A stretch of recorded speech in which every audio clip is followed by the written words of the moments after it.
అందరికీ నమస్కారం. ఈరోజు మన వీడియోలో నేను గుమ్మడికాయ ఫ్రై చేయడం అనేది చూసేస్తున్నానండి. ఫస్ట్‌గా చూస్తున్నారుగా ఒక చిన్న గుమ్మడికాయ అనేది తీసుకుంటున్నాను. ఇది మా చెట్లో మా ఇంట్లోనే పండిందండి. నేను జస్ట్ ఫన్నీగా ఉండడం కోసం దీన్ని నా చేత్తో పగలగొడుతున్నానండి. మామూలుగా కట్ చేద్దాం అనుకున్నా. కొంచెం ఎందుకో కొంచెం ఫన్నీగా అలా పగలగొట్టేద్దాం అనుకున్నా. చూస్తున్నారుగా చేత్తోనే దీన్ని పగలగొట్టి 2గా చేసేసాను. ఆ తర్వాత నేను దాని లోపల ఉన్నటువంటి గింజలను అవి వేరు చేసి ముక్కలు ముక్కలుగా కోయడానికి 2 సెపరేట్ చేశాను. ఇంక దాంట్లో ఉన్నవన్నీ గింజలు పక్కన తీసేసి ఒక పేపర్ మీద పెట్టాను. ఇవి ఎండబెట్టి తింటే చాలా మంచిదండి హెల్త్‌కి. నేను ఎండబెట్టేసాను సెపరేట్‌గా. ఇప్పుడు చూడండి ముక్కలు ముక్కలుగా కట్ చేసి ఇక్కడ పెట్టేసాను. ఓకే. ఈ ముక్కలను కూడా చిన్న చిన్నగా ముక్కలుగా కట్ చేసి ఒక ప్లేట్‌లో తీసుకున్నాను.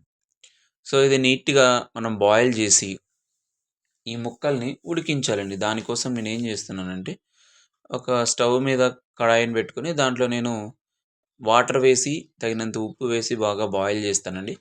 సో, ఇలా బాయిల్ చేసిన తర్వాత దాదాపు ఒక 10 నిమిషాల పాటు బాగా బాయిల్ చేపించాలి. చాలామంది దీన్ని గుమ్మడికాయ యొక్క తోలు అనేది తీసేస్తారండి. కానీ నేను తోలుతో సహా చూడండి. సో, 10 నిమిషాలు ఉడికిన తర్వాత మీకెలా కనిపిస్తుందో, సో, ఇలా 10 నిమిషాల పాటు బాగా ఉడికిస్తాను.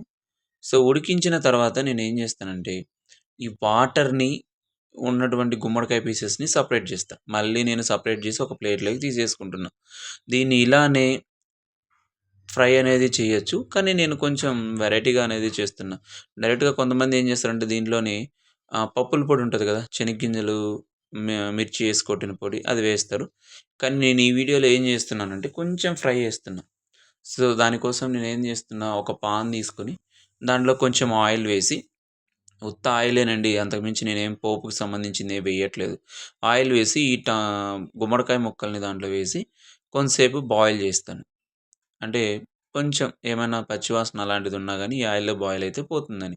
సో, ఇలా బాయిల్ చేసిన తర్వాత ముందుగా నేను ఒక మిక్సీలో గ్రౌండ్ నట్స్‌ని, ఎండుమిర్చి లేదా కారపొడి ఏదైనా వేసుకొని పొడి అనేది కొట్టి పక్కన పెట్టుకుంటానండి.